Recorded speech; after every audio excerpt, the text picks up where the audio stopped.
Good evening, everyone. This is Clash of the Podcast, episode 161. I am Conrad Cushman of Everything Pro Wrestling, being joined tonight by HW Weekly's owner, sole proprietor, Sean Hubbard of Hubbard Wrestling Weekly, representing the game here. We're going to be talking a little pro wrestling and mixing in some Hollywood, if you will. We're going to be mixing that up and getting into some of that.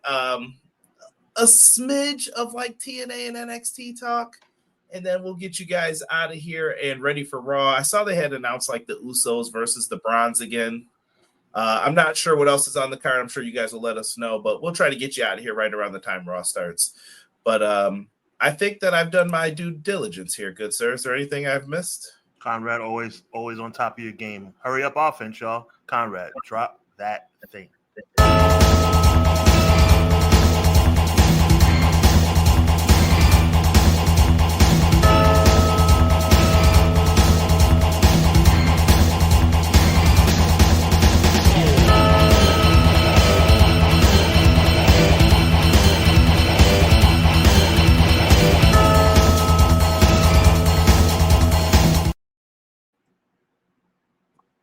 What is good, everybody? Welcome. Clash of the Podcast, back at it once again. Like I said, we got some interesting topics to talk about. Usually we would run through everyone's stuff. Sean, I think we can just say who's here quickly, and then we're going to keep it moving tonight, everyone. If you've seen this on the socials, make sure you share it on Sean's Twitter handle. It is at HW Weekly. Make sure you guys are following the right socials, and also we have me at EPW Show. So make sure you guys are following and showing some love. My dog. Yeah, we want to give a big shout out to everybody in the building, man. We running hurry up offense. So big shout out to Cleasy13Z4 Tweezy in the building. Good afternoon to you, sir. Speaking of sir, the one and only Sir Quills is in the building. We appreciate you, brother. Appreciate you being here. He says, "What's up, Conrad?" Sean, your boy Sir Quills is back again to enjoy my two favorite bros, CJ and Hub, for episode 161 of the best wrestling podcast out to date, Clash of the Bygone podcast. We appreciate you, brother. Thank you. Ray Thompson giving us the old happy Monday. He's very thankful to be getting Cena and Styles one last time. I think that was a wise move by them. There's not much build to it, but yeah, good move by them. Not much build, and it's a good way to play it safe when there is not much build. Yeah. Our guy Matt Lopez. M. Leezy Fo Sheezy. Hello. He says good evening, everyone. There you go, brother. Yeah, there you go. We appreciate you, Matt. Always thank you for the love. Two aces in our community. Always one of the first ones to retweet, send it out, show some love. So I cannot complain ever about that. So thank you, my brother. Yes, Dynamite anniversary show this week, 2.5 hours. So be prepared if that review starts a little later this week for me and Derek. Me and Hub got some special stuff planned coming up too as well that we'll probably talk about as soon as we're done with the shout outs here. McKinney's in the house. He said drop off a like and a diamond. He says he's given us a quote. "It's your fault if you get hurt by someone who has shown you time and time again they are no good for you." Have a great show, and I'll catch y'all on audio. Thank you, McKinney. I love it. That's a fact, man. XGW in the building. He says, "What's up? Can't wait to see what you have to talk about on this episode." XGW, appreciate you, my G. Always, man. Is all elite. Yes. Actually, you know what? I think, do I have a picture of it this week? Yes, I do. I was caught red-handed on Twitter. I put out a tweet, and then they put it up, and I was like, watching, I was like, I know they didn't just put this up before this match started. And I was like, there it is. So, very cool. I want y'all to know, man, Conrad's about to blow up, man. I'm going to be doing Clash of the Podcast by myself, bro. That's never true. Never true, good sir. Deanna, showing love to Ricky Spanish, in the words of Derek, yes. BJ, Professor Beej in the house, B Jizzle. Says, yo. Oh, I like that, Conrad. Okay, Playboy. I hear you. Yeah, always. Hubs, I'm thinking of you. My Mets for my Reds. I'm thanking your Mets for my Reds. Yeah, man. All I gotta say is I planned, actually, it's funny. I planned on taking 30 seconds to talk about my Mets. Listen, man, I'm a Met fan, but I'm a realist. All jokes aside, if you look at my Twitter, I predicted that the Reds would give us the help that we needed and that we'd blow it. I actually put that on Twitter the day before the game. After the Mets won on Saturday, I said, wouldn't it be something if the New York Mets got the help they needed from the Reds on Sunday, and then lost. So, look, at the end of the day, Soto did not disappoint. Lindor never disappoints. Pete Alonso didn't disappoint. Our big three delivered. Our pitching faltered. We do not deserve to go to the playoffs. For all my Red fans out there, including Deanna, I do not think you guys are going any further than the first round. But at the same time, I am cheering for you guys.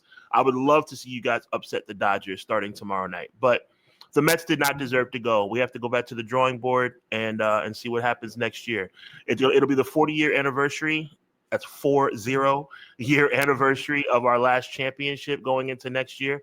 Maybe that'll bring about a little magic. But as for this year, you're never going to hear a realer person than me when I talk about my team. The Mets did not deserve, Conrad, to go to the playoffs. Even if they had won yesterday, they did not deserve to go. They've been terrible for 3 months. Concur. Jasim, hello, welcome. Jasim, what up? T-Ferg, what is good, man? Yes, SmackDown, interesting main event for sure. We'll bring it up real quick when we get into this. Well, there's actually a segment on it. And then Cactus, good day, gents. Happy Monday. Appreciate you, brother. Appreciate you. Cactus, what up? All right, man. Sean, kicking it over to you. We went through the stuff. I mean, you want to promote real quick for what real quick, man. Make sure you guys check out Hubbonomics coming up this Thursday night, 8:35 Eastern Standard Time. We have my good friend, my brother from another mother, Conrad Cushman from Clash of the Podcast, making his way over to my channel this Thursday. Also, a big good friend of our show and us, the one and only Jesse from Pro Wrestling Shoot, will be in the building, as well as from Triller TV. Joel will be in the building. And listen, it's going to be a really fun episode. We're going to way too early. It's called Way Too Early WrestleMania 42 Predictions. Yes, 6 months in advance. 6 months in advance, we will be throwing out there our WrestleMania 42 prediction. It's going to be a fantastic conversation piece, man. So make sure you guys check us out Thursday night, this coming Thursday night, October 2nd at 8:35 p.m. Eastern Standard Time. Yes, sir. Can't wait for that. Got a lot of goodness, man. Sean, go ahead, brother.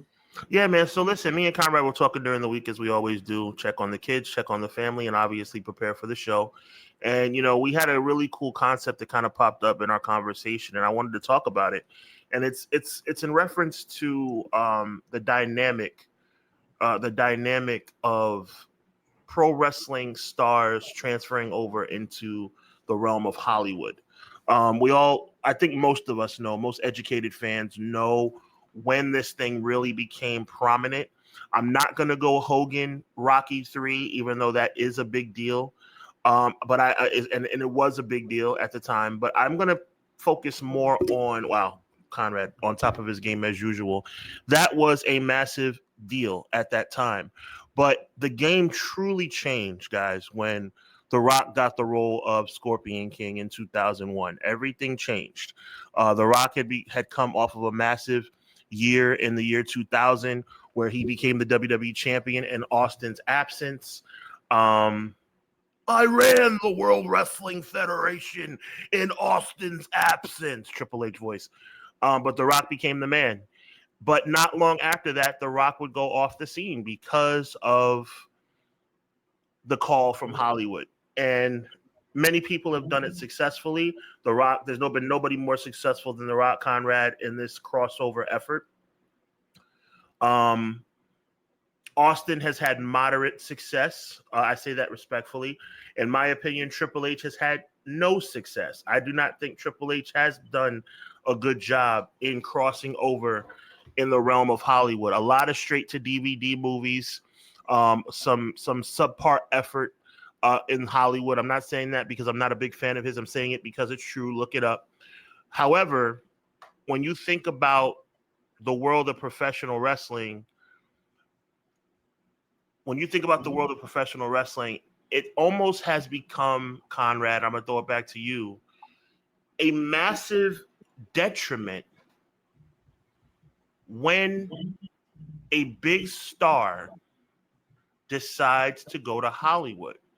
And more specifically, and I am truly kicking to you, and I want your opinion on this, and chat, feel free to chime in, almost to the point, Conrad, that we as selfish in a good way, wrestling fans should hope that our stars don't become successful in Hollywood, because once they do, odds are they're gone. Is that my kick? Sure. I'm taking it. So I will agree and disagree to a point on it. I'm you know me, I'm the yin and the yang of everything. That's fine. Yeah. Because it does get more mainstream spotlight on pro wrestling. I think that was one of the key things when you mentioned The Rock. I think that's what he did. Oh, that's the guy from wrestling. It wasn't, oh, that's the guy going into Hollywood. That's the guy from wrestling. I know him. I know that guy. Everybody knows that guy. And I thought that it did help bring and pick stuff up versus like, here's another movie. Right. Shout out to Andre. Yes, sir. Yes. Andre the Giant got to play a few roles as well, and he had to play the role of a giant because that's who he is. That's what he does. Who else followed into those same footsteps because of how well that role went? You know who I'm going to refer to, I think. His name is the good old Captain Insano. The Giant got to be in similar roles. Like, all right, cool. We get to play into some of these roles, and sometimes movies get made about wrestlers, which is another key thing. So did it help? Perhaps. I mean, some of these are, listen, I'm not going to act like Ready to Rumble is you need to go sit down and give them an Oscar. It's not. But it did get a lot of people screen time. John Cena's in this movie. Most people don't know that. He's actually just a background person in the movie. Just walk around working out. But my thing is this, Conrad. Very, very good analytical background that you just gave. My thing is this, though. The only ones who truly come back are the ones that don't achieve the success that they're looking for. Triple H would have been gone if he was good at movies. The Miz would have been gone if he was good at movies. Gone. They would not have continued moving forward in their careers, as I think Conrad is. There we go. My brother's back. As it would not have been a situation if Rock had not done well. How about that? If Rock had not done well, The Rock would have been around for those 7 years he was gone. And dare I say, please take the Ready to Rumble off there from me, brother, because I got something crazy I'm about to give you guys right now. Are you ready for this? You want to talk about going out in left field, but I want you to take this route with me, Conrad. Take this route with me, Chad. I've been thinking about this all day. If John Cena was not successful in Hollywood, we wouldn't have heard about his body breaking down. We wouldn't have heard about him slowing down in the ring and him not wanting to ruin the thing that he loves the most in this world. You know why? Because if he didn't have $10 million movie offers, he'd be in the ring. And nobody can tell me different. Do I consider John Cena to be a liar? No. I think John Cena has said what he needs to say to walk away. Rob, what up? To walk away with the respect of the wrestling fan. He's earned my respect. But no. You are not going to tell me with a straight face that you're walking away because you don't feel that your body can handle it anymore. Oh, no. You're walking away because you're doing well in Hollywood and you no longer need to wrestle. That's the deal. Yeah, big shout out to Rob, Ribshot, Entertain 45. I'm just trying to see who else we missed in here. Guy Will Gamble, what's good, bro? Jesse, Pro Wrestling Shoot, thank you. I love it, man. Ventura, a good example of that. You couldn't tell him what to do in wrestling after he did the Arnie films. Yeah, like, listen, some of these guys did make money, Sean. I mean, they did come back. Ventura did come back after doing Predator. Rowdy Piper did come back after They Live. Roddy Piper didn't have a choice. Roddy Piper, God rest his soul. See, I'm ready today, Conrad. I don't throw stuff out there and not be prepared. Roddy Piper, God rest his soul, stepped away from professional wrestling in 1987 And by 1989, he knew it wasn't hitting, and he came back. That's what happened. No. He came back because he didn't have a choice. Let's be real. It's true, but I'm just saying there was success there. It wasn't. Was it? Roddy Piper had success in Hollywood? I think so. Okay. He had a pilot TV show, which I think people would have watched it. I don't know why they canceled it. Where him and was it him and Ventura were like the ex-wrestlers that were running a school or whatever, and blah, blah. I think that had legs, but they didn't go with it, obviously. I'm gonna give you the whole ball to run with right now. Triple H, Roddy Piper, Goldberg, Sting. What movie was Sting in? I think he did some TV in the 90s. Bret the Hitman Hart. I'm not just naming people that I don't like. I'm not just gonna say Triple H stunk it movie. No, I'm not just gonna do that. I'm gonna be fair. There are many people. It's the chat. It's the chat. Oh God. There are many people that walked away and would have never. You ready for this one? I'm about to make your head pop off your shoulders. Hulk Hogan. Anybody remember Thunder in Paradise? I do. And not fondly. They did create a whole show for him, though. It didn't work. Do you think that when Eric Bischoff walked his narrow behind onto the set of Thunder in Paradise and said, "Hey, Hulkster, how would you like to come back to pro wrestling?"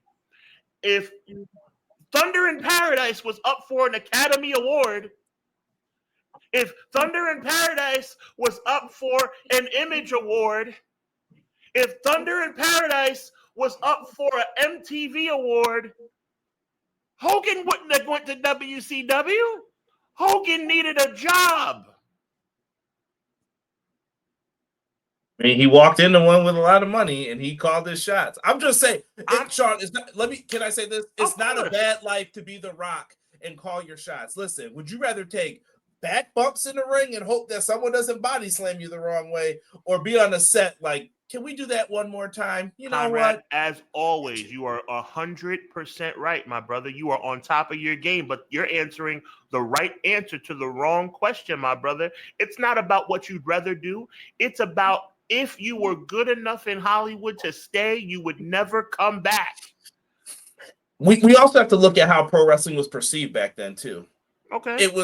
It's rubbish. By the way, I knew this would be an amazing subject. Yes. This is actually from the brain of Sean Hubbard. But it's awesome, though. Go ahead. No, this is from the brain of Sean Hubbard. You guys give him full credit for this segment. That's why he's leading it. So, all right, back to what I was saying. I had a really good point I was making. Oh, wrestling in the 80s. It's viewed as rubbish, though, and I think that's what ceilinged Hogan. Because what was every film Hogan was in? He wasn't in some love drama. No offense. Right. Look at the brother. He ain't going to be doing no love films. Wasn't Thunder in Paradise a love story?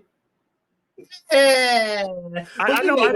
Okay, go ahead. Guns, stuff blowing up. It's action movie. Yeah. They fall into the Arnold category. What was Andre in the Giants roles?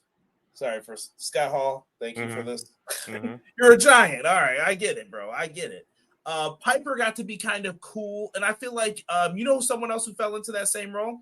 I think CM Punk's fallen into these kind of weird roles too, where it's like he could be featured or he might be in like a lower level movie. He gets to be the main guy. I really liked him in Mayans. Now, this is a show that I just like, period, because I'm a Sons of Anarchy fan. But CM Punk got to play the role of like a crazy military vet. Now, the show got axed probably a season or two before they were ready. It only made it like to 5 seasons. But they never really finished up the story. But I thought CM Punk did an incredible job of playing one of the characters like war friend in it, and the struggles he was going through and everything else with it.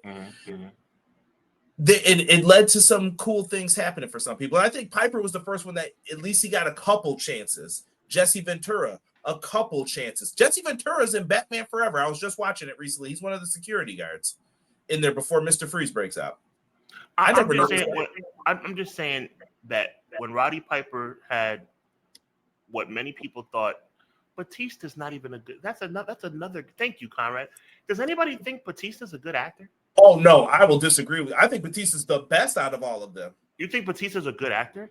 Yes, he has shown Batista the most range. is very limited in his range, in my opinion. Oh, I think very he's limited. Very limited. I'll say this. I think he moved out of when he lost that frame, that like the big frame.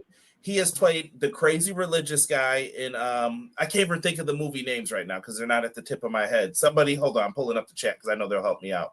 Batista was playing the crazy religious guy in that recent movie. He has played like a spy. He's done different roles. He's played in kid movies as well, like The Rock. I'd say him and The Rock and Cena have shown at least the most range to do different stuff. Rock, I'll agree with. Cena, I'll agree with. Batista.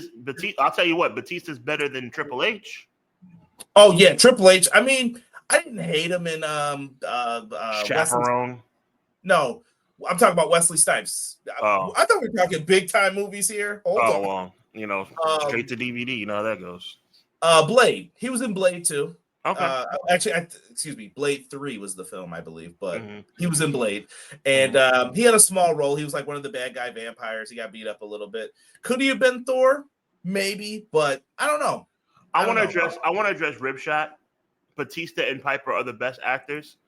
If you want to say Batista and Piper are the best actors, that's cool. You can have your opinion.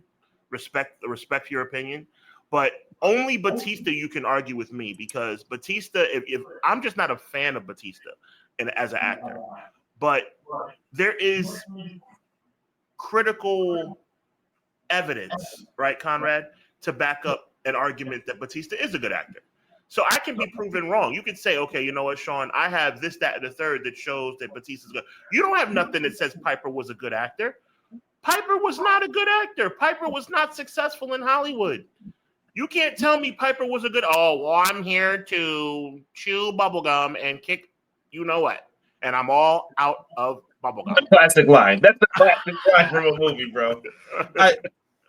Rob says, watch his performance in Dune and Blade Runner and come back to this. So Rob says those are two that he was really impressed with Batista's work. I don't know if you've seen both of those. But. Yeah, shout out to Rob. And Jesse says Batista, in my opinion, is the best out of all. So he's better than I The agree. Rock. I agree. Better than The Rock? Yes. Well, here's bugging, bro. You know I hate Hollywood Rock, but okay. No, but I do think Rock's about to change though, because hold on, I got Rock's new movie up here.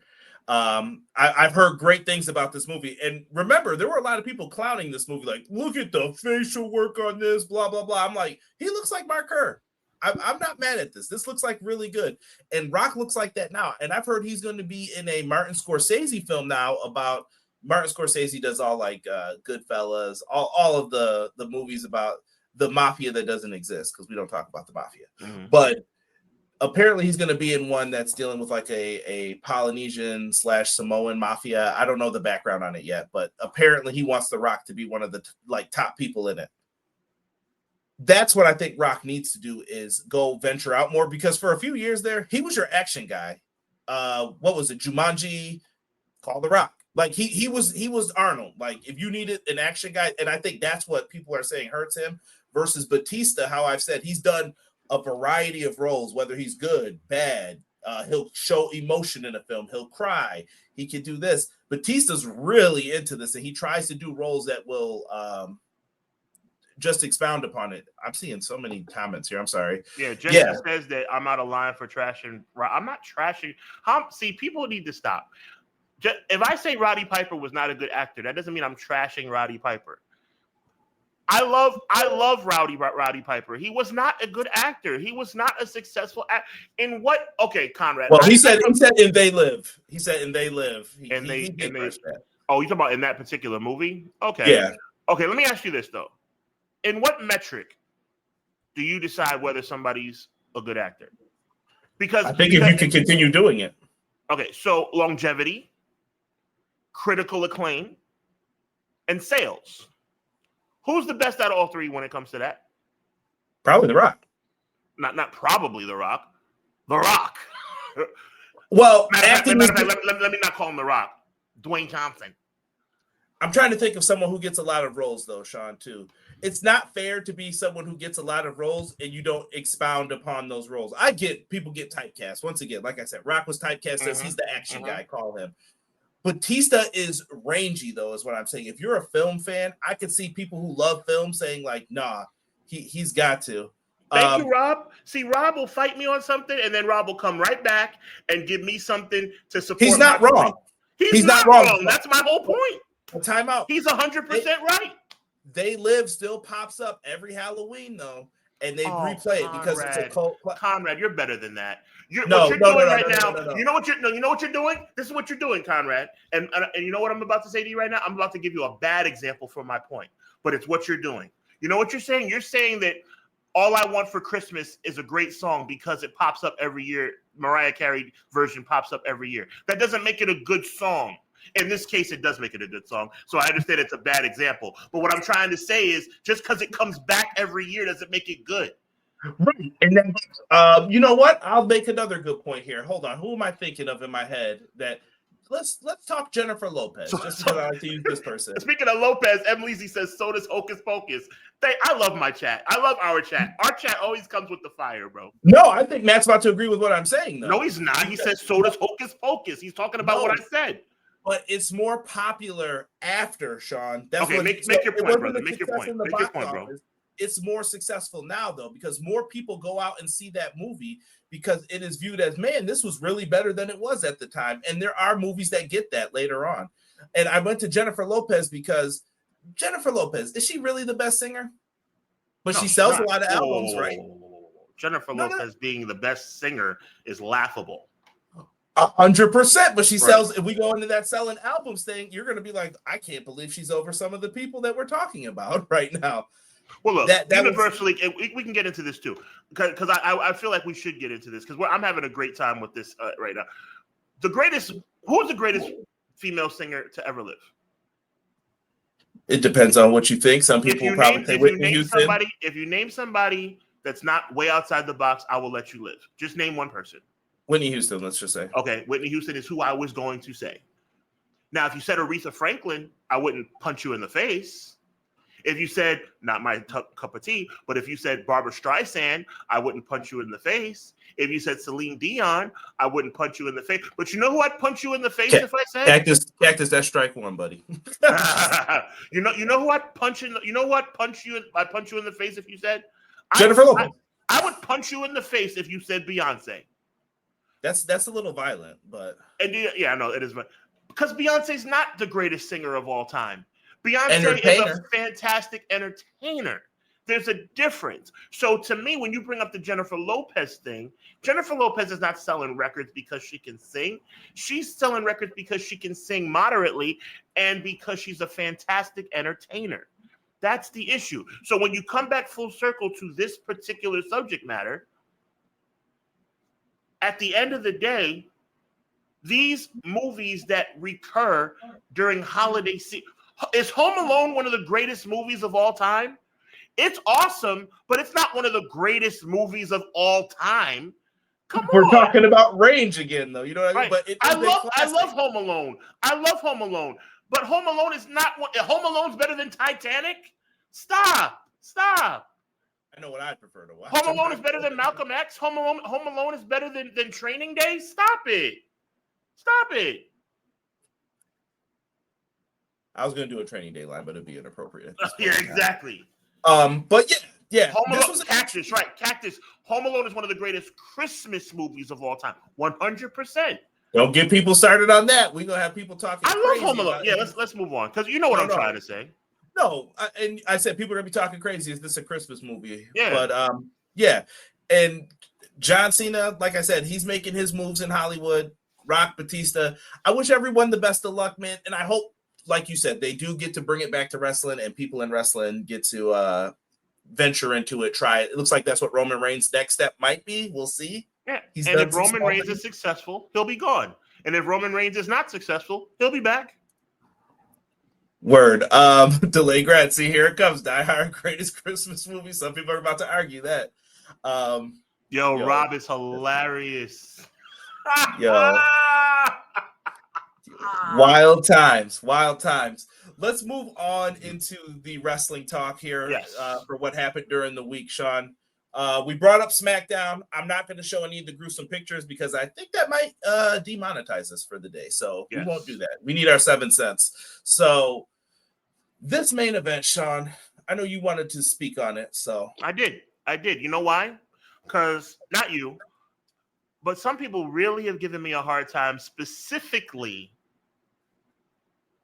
Dramatic pause. I didn't forget I was going to say specifically dramatic pause because of what I've said about Nia Jax. I have been very, very critical of Nia Jax. And Sean, you're shaming her and you're taking it too far. How am I taking it too far?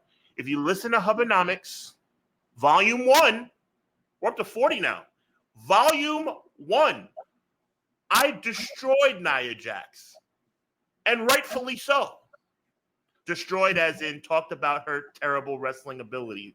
Jesus. Thank you for the audio. That was for the audio people. And once again, it rears its ugly head on SmackDown. What in God's name is going on right now?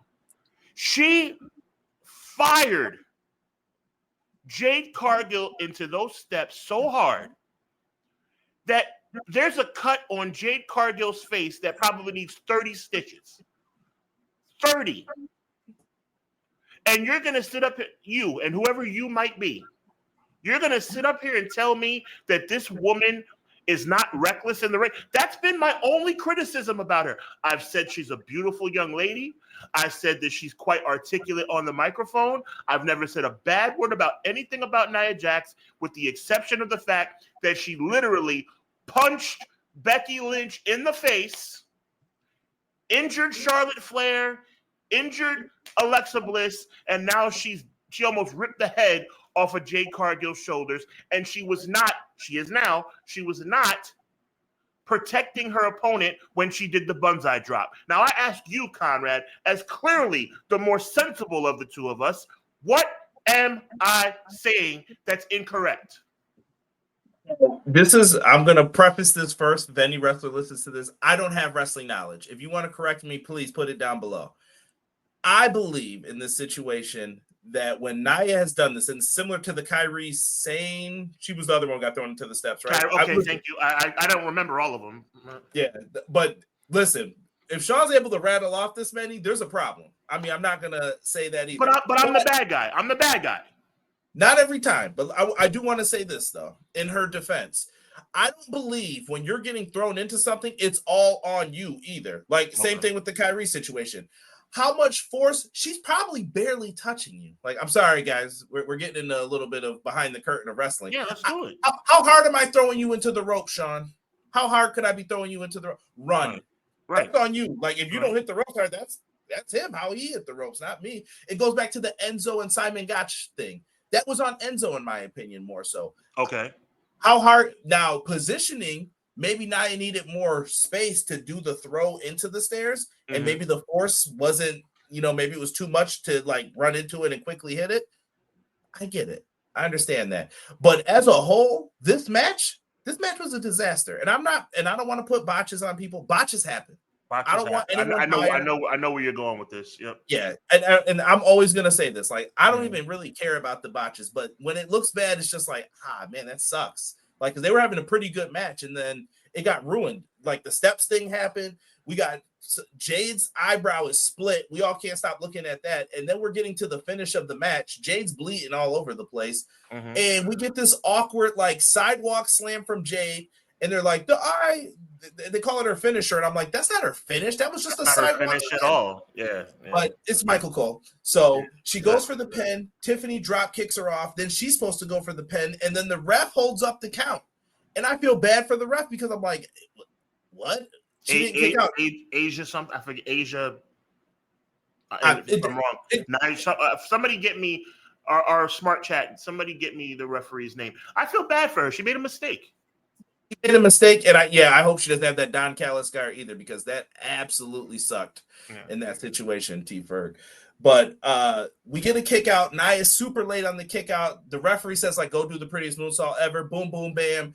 Tiffany Stratton wins. All this for some stupid match that they're going to do where it's champ versus champ again. I do not like the gimmick of this Perth show that they're doing. Thank you all for yelling at me. I see Riyadh Season in the corner. I think something else. Sorry. Shout out to EA Sports too. We'll get into that another day. That's a whole other non-wrestling topic. I knew I wasn't bugging. Shout out to MJB. Shout out to Rob. Yeah. Shout out to Quills. I knew it was Asia, so that's one name is her real name, and okay, gotcha. Yeah, right. Yeah, Aja Smith. So yes, appreciate you guys. Thank you for that. Yeah, I just felt bad for the ref. No one should be fired from this. Botches happen. I'm not even here to criticize over like a mistake. You're going to see a mistake on AEW. You're going to see mistakes on WWE. You're going to see mistakes on the Indies. All right. Well, but I want to bring this full circle, bro, because at the end of the day, it's not about Asia Smith.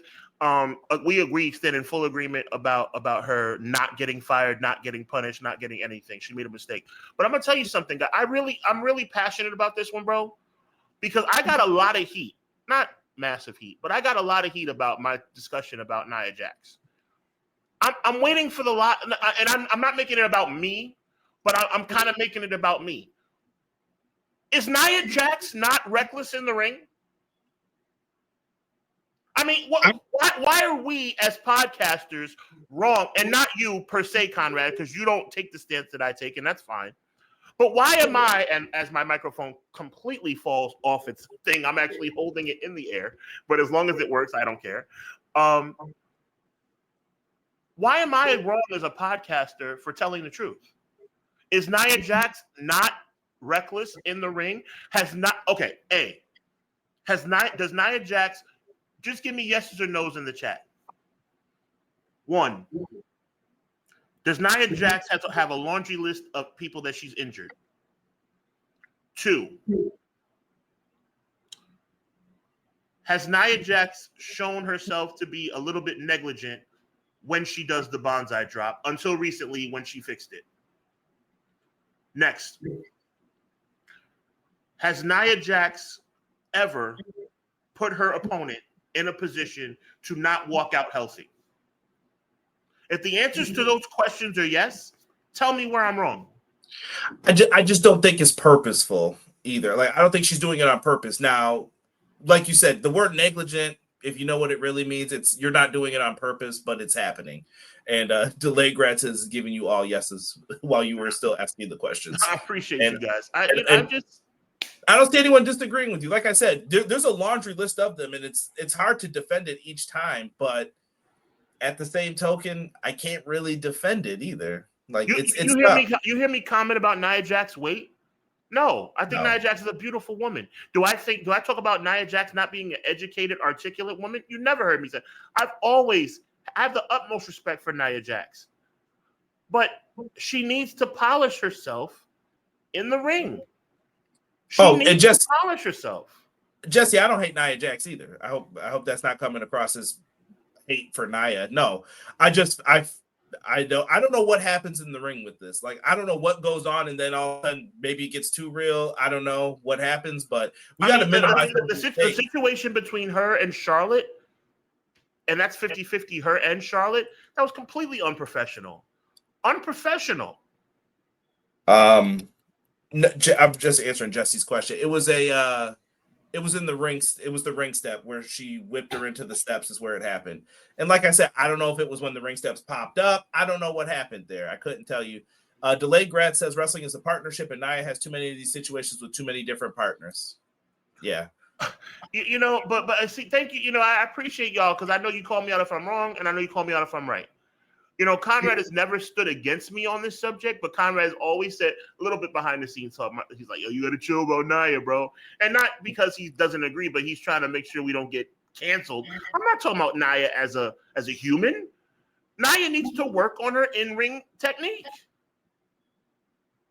She does. And Conrad was more behind the scenes. Conrad's been very kind in his assessment of my assessment of Nia. Some people have really come for me, bro. Like, yo, Sean, like, what are you doing? You're like shaming Nia Jax. Shut up. She's hurt like 8 people. Like, come on. Listen, I feel you, man. And I want to make sure people know we're not negligent of other situations this week. Yes, we know about the lawsuit update that I just saw about, I don't know, like an hour before we went live. I've seen it. Once again, me and Sean will cover more stuff when we have more details. It's little stuff right now. Also, the Gail Kim situation. I don't feel like talking about Gail Kim, talking to people about wrestling stuff. Just know that I don't fully agree with Gail Kim on her assessments on everything that she has said recently. But that's her opinion. She can say whatever she wants. See Gail Kim's Twitter for more on that.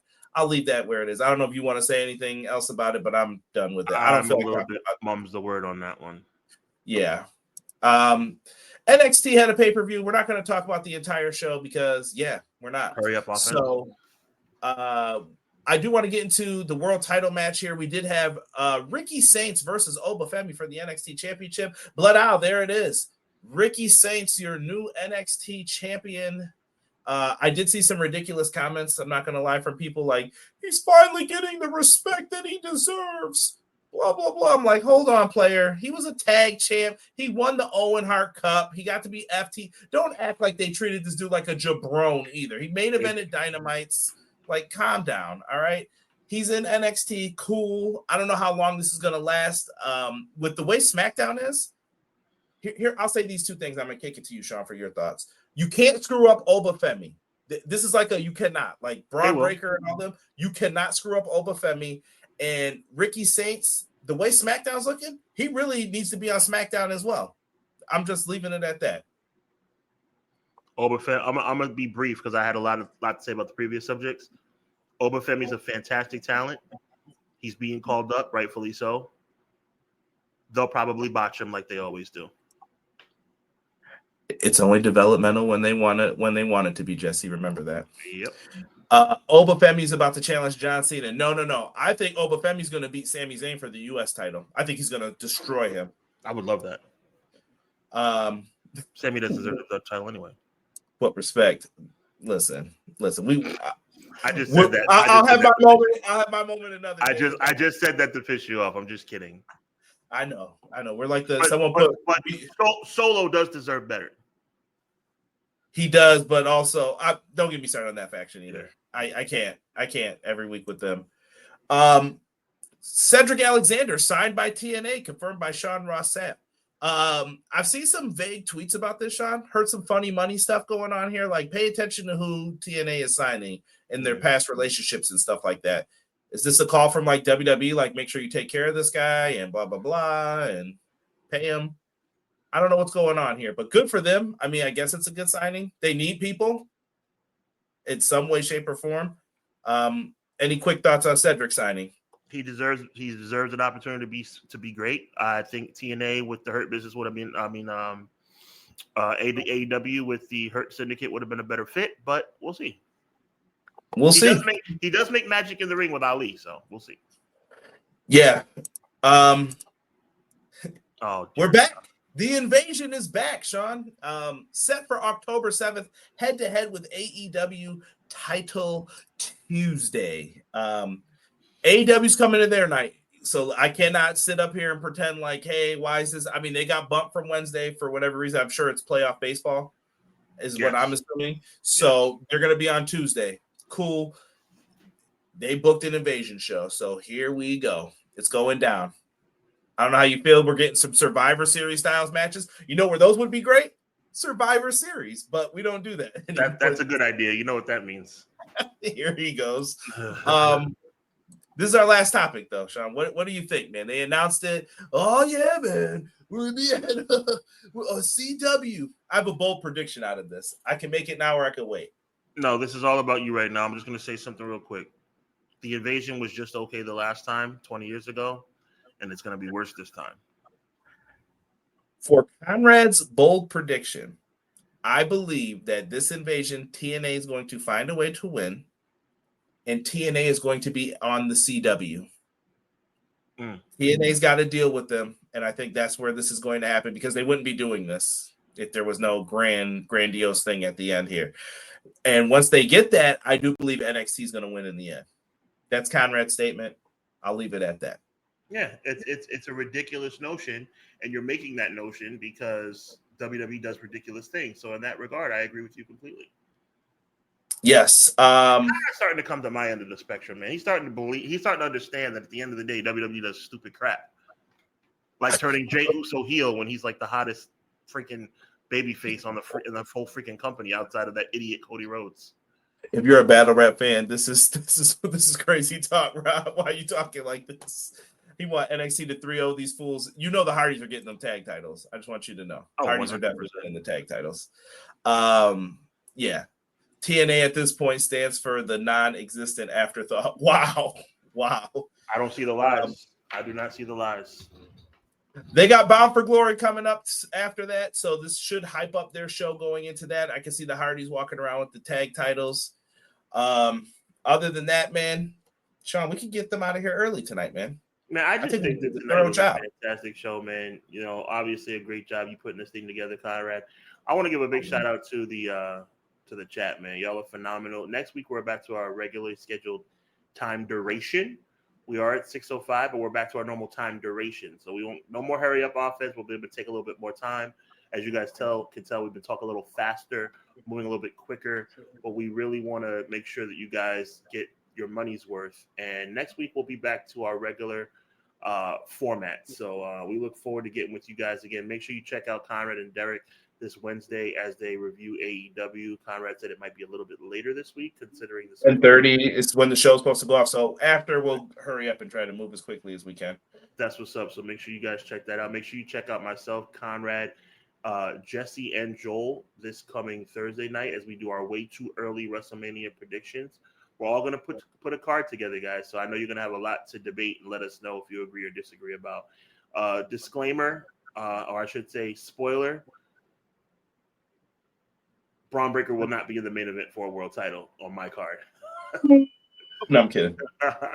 But looking forward to that this Thursday. So you got a lot of stuff to look forward to. Tonight was The Clash. Wednesday is AEW with Conrad and Derek. Thursday is WrestleMania preview and predictions with myself, Conrad, Jesse, and Joel. And next Monday, as always, 6:05 Eastern Standard Time, back to our normal format. It'll be myself and Conrad Cushman representing Hubbard Wrestling Weekly and Everything Pro Wrestling as we bring you Clash of the Podcast. Listen, we appreciate you guys always. Have a wonderful evening. Conrad, I appreciate you, bro. And with that being said, God bless, be encouraged, and evil never prevails. Until Wednesday, Thursday, and next Monday, later. Peace.